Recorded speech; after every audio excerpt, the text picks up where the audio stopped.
Hey everybody, Invisiblekatana here, doing an unboxing for the Mirror's Edge Catalyst Collector's Edition. I picked this up off of eBay for about 40 bucks. Obviously this game is fairly old in itself. Unfortunately, it wasn't really that great either. Like, it was one of the games that I bought because I love the original, so I bought the sequel, even though it was technically a reboot, and that upset me. And then they did a really bad job with that, unfortunately. So picked this up because it was 40 bucks. I really wanted this figure. I thought it was awesome. So found it on eBay. Obviously this is just the front of the case. The back shows everything that's in it. So you probably know, but if just in case you guys don't know everything that's already in this, we'll just kind of go through it one at a time. And this also was already up a little bit because this is like my third time doing it, because the first time, somebody's in trouble. First time, I couldn't figure out where the heck the little magnetic flap was, and it's on this side. And I had to like use my nail to pull it down because I thought that this was supposed to be on the outside to actually pull it, but I was wrong. Then the second time, when I actually found out there's no steel case in here, which is definitely in the eBay listing. So something's gonna be done about that. So either the steelbook is not here at all, or it's actually inside the box, which is not where it's normally at. It's normally right here. So we shall see. I did get a second copy of the game with this, which oddly enough, for anyone who did not know, the collector's edition, when it actually first came out, it legitimately did not come with the game, which I thought was insane. It was just empty, and also, here it is. Okay, that's cool. So maybe this was the copy that came with the game, and the actual game was legitimately like in this bottom piece down here, because the videos that I saw, the steel case was down there, but it was like if you buy it from Amazon, you can actually get the game. So that's what it looks like on the inside. So you can like kind of see the city, stuff like that. So that's cool, which is great. I'm actually going to use this because I have all my my steel books put up on my bookshelf. So all the steel book cases that I have, I put them up. So it's actually kind of cool to get this. So I'll be able to put my disc in that. So that's good. I'm glad it's in there because like, man, I don't want to have to go through a whole mess over a freaking steelbook case. So let's go right into this. Oh, actually, got a couple things off the top here. Probably go through these first. So I know that some of this stuff in here, I legitimately will never use. Like, there are tattoos in here, and I just won't ever use these. So right here, these are of course Faith's tattoos, her arm tattoo from the game. So I think that's super sweet that they put that in there. They actually has an expiration date. Oh, these are expired. I did not know that temporary tattoos expired. So there's something. I don't know if you guys knew that. I've never heard that before in my life, but temporary tattoos can expire. And these legitimately, oh no, that's 2018. These are super old. So these are definitely just little cool art pieces now. They're not to be used as temporary tattoos. I assume that just means they won't last, and they won't, I highly doubt they would have some dangerous effect. But I don't know. So either way, they're super expired. So that's unfortunate, but not for me because I was never going to use them. These, I believe, are the little postcards. Yeah, concept pieces. So we've got random. It's been a minute since I played the game, so in all honesty, I don't even remember any of these characters. Sorry, that was reflection there. So that's that one. This one I actually think is pretty cool. I love the aesthetic of the game. It was always one of my favorites. At least the original was. And I was so happy. It was one of those games where it was like, you never expect them to do a sequel. The game wasn't insanely popular to begin with. And it was just like, man, I kind of fell in love with it myself. And it was just like, I wish they would make a sequel. The game ended, the original game ends on, I'm trying to make sure I do all of these without the giant spotlight in them. But the original game ends on a cliffhanger, and there's like a crazy reveal at the end with one of the characters. And I was like, this is really cool, and I like the game, and obviously it's very unique, and the mechanics of it, free running and stuff like that. You can shoot in that game, but there's like this would be a achievement because it was 360 for me. It was an achievement for not using guns at all in the original game, and then they took that out in the new one where you couldn't even take the guns, which I was like, kind of sucks to take that out. It was never like good or great shooting anyway. The point of the game is meant to be hand-to-hand combat and free running, but still, it was kind of weird to me that they took it out of this one. But excuse me, here's the very last one for you guys, just to check it out. But yeah, the first game ended on a good cliffhanger. I thought I loved the game, and I was always like, man, it's just one of those games like how everyone wants like Half-Life 3 or Beyond Good and Evil 2, and now they're getting a weird sequel / reboot of that as well. So I hope that works out for everyone that's in love with, you know, the original game, because I don't want them to have to go through what I did. And, you know, they announced this one, and at first it was like, yeah, it's a sequel, and I was super happy, and then it was like, it's kind of a reboot, and I'm like, so is it a sequel or a reboot? And it's just a reboot. Like, I don't know why they ever said anything like, it's kind of a sequel, but kind of a reboot. It's just a complete reboot. What really sucks is that it's a reboot where they legitimately use giant story chunks of the game. This is the limited edition lithograph, which looks way bigger on here actually. Like it looks like it's a big square, and it's actually a rectangle. I don't know. That's just something that stood out to me. I was like, huh, I thought this was something totally different, but that's cool too. I also thought, maybe that's just me. For some reason, I always assumed lithographs were supposed to be like really reflective, and maybe that's just from me being a super nerd from my old Yu-Gi-Oh card days. I just anything that says lithograph, I just assume it's supposed to be reflective. But yeah, the game was unfortunate. Like I loved the original, and then this one came out, and I was so happy about it. And then I went through it, and I was like, that's not gonna get a second one. Very unfortunate, and that's definitely the case. And I think I have to do this sideways. I'm gonna get this bad boy out of here. But the collector's edition is still cool, so I'll at least have that. I'll at least have some good visuals. I don't know. That's really all I got, because like the game just was a disappointment, and I was just really upset. And I was like, man, all this time, and they actually bothered to even do it in the first place, and then it ends up coming out as a reboot where they use a bunch of the elements from the first game. Like I legitimately knew all the twists because they literally used the same characters, and I was like, why did they even bother making a reboot? It's so heavy. It's like, why did they bother making a reboot if they were just gonna end up using like the exact same? It's not the exact same storyline, but the elements are so similar. I was like, well, I can guess that this is this, and this character did this, and this is who this is in the future and in the past. And it's just like, it was super obvious and not as good as the original either. So that made it even worse. It was like, not only could you guess what was happening because they used elements from the original, but it also wasn't as entertaining as the original. Like it was a lot more generic. And I won't do any spoilers, although I don't think anyone cares at this point. But it was just like, man, there's stuff that they do with the character, and it was just like, wow. Like in the original, Faith has a sister that's a cop, and you know, Faith is like a runner and everything. And that was a much better dynamic for Faith's character than what they did in this version. Oh, that's really fancy. So on the front here, it's actually etched into the styrofoam. I don't know how well that's going to show up. There it is. Yeah, it's like etched in by this Mirror's Edge catalyst. So that's interesting. I wouldn't have expected that. So now the last piece here. Okay, I think I got the last one, and now I just do the bottom here.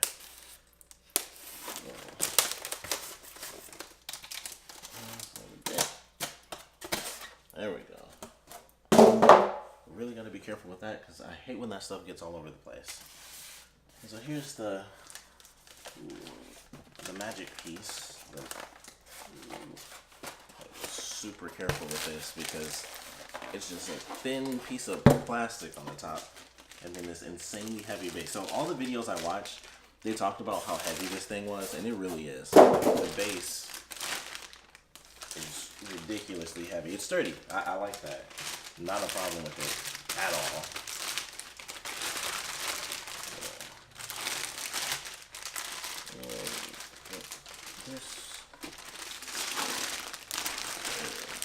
I'm so worried I'm going to do this the wrong way and it would just tip. There we are. Yoink. Yeah, nice little bit of plastic there, but here we go. So yeah, of course, man, this is insanely heavy. So I actually have to do this with both hands. So we have Faith, of course, adult Faith, young Faith. Very cool. Good design detail, I would say, for sure. Like I love the shattered glass in the middle. Obviously, adult Faith definitely has cool design. You can see her tattoos. She's got her shoes and everything all the way down to the bottom here. So that's pretty cool. Then you have young Faith.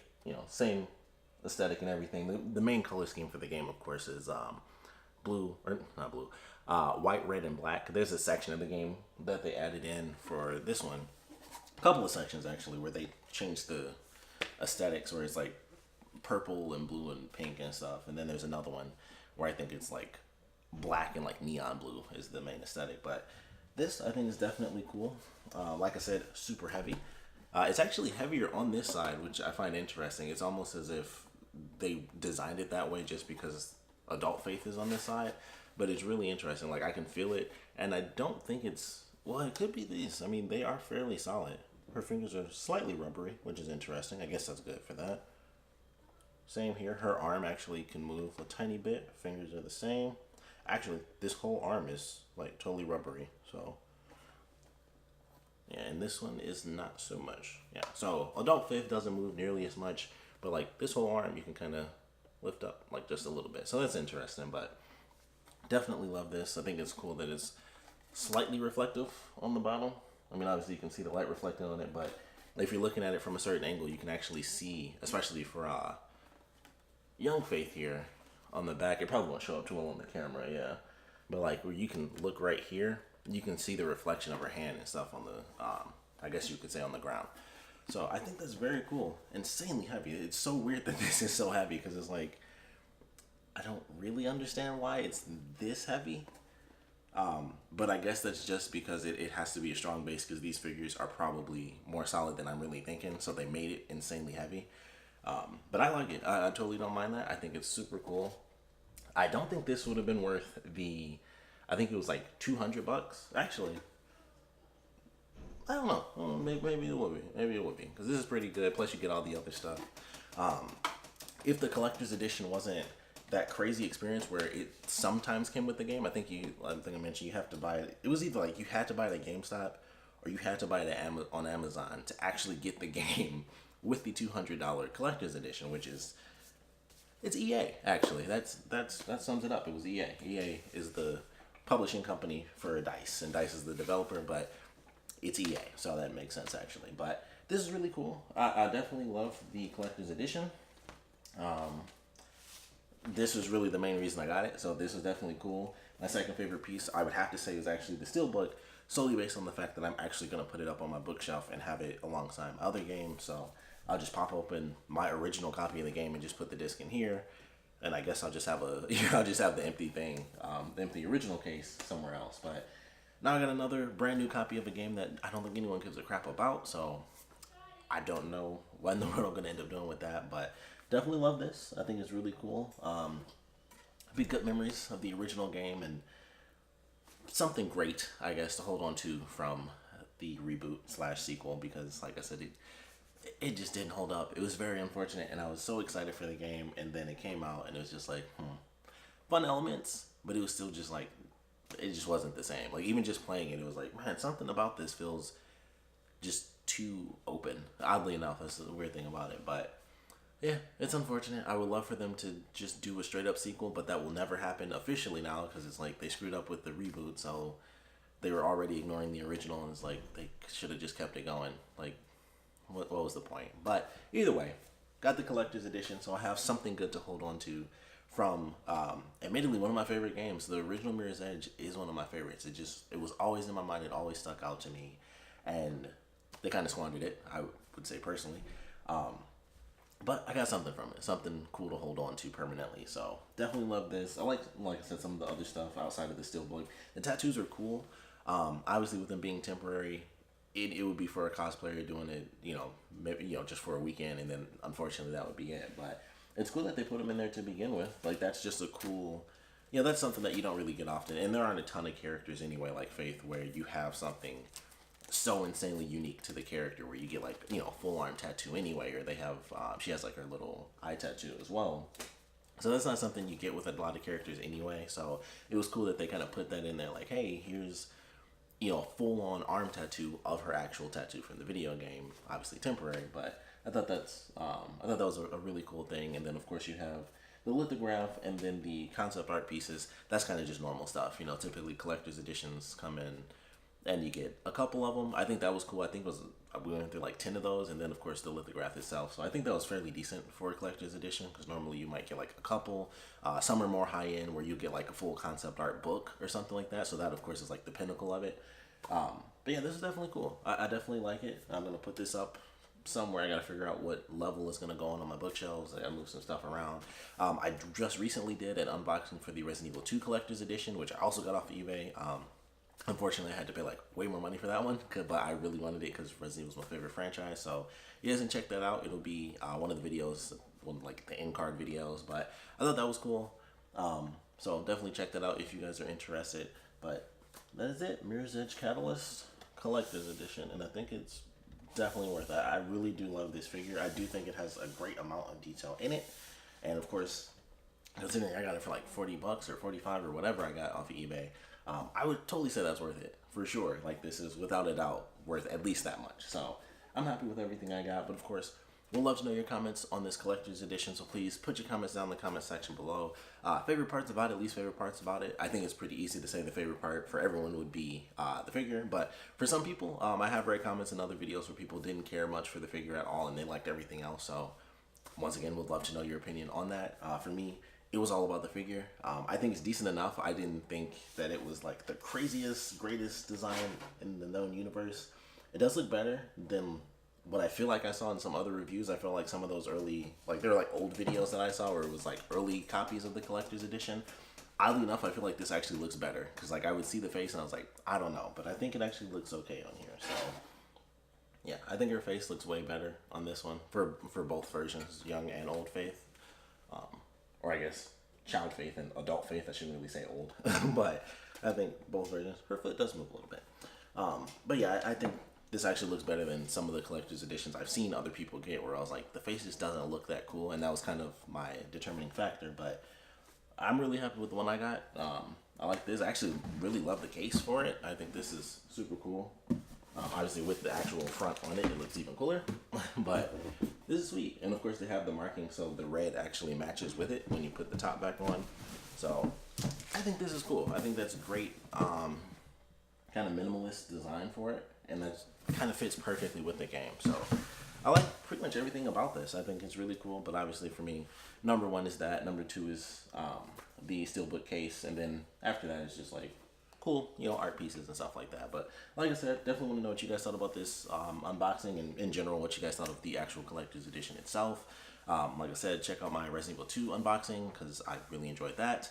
And definitely put your comments down in the comment section below on this one, and any unboxings that you guys want of like old games or anything like that, or not unboxing but collector's editions that you guys wish that you had or that you might be checking out on eBay. Because I was looking up Deus Ex Mankind Divided.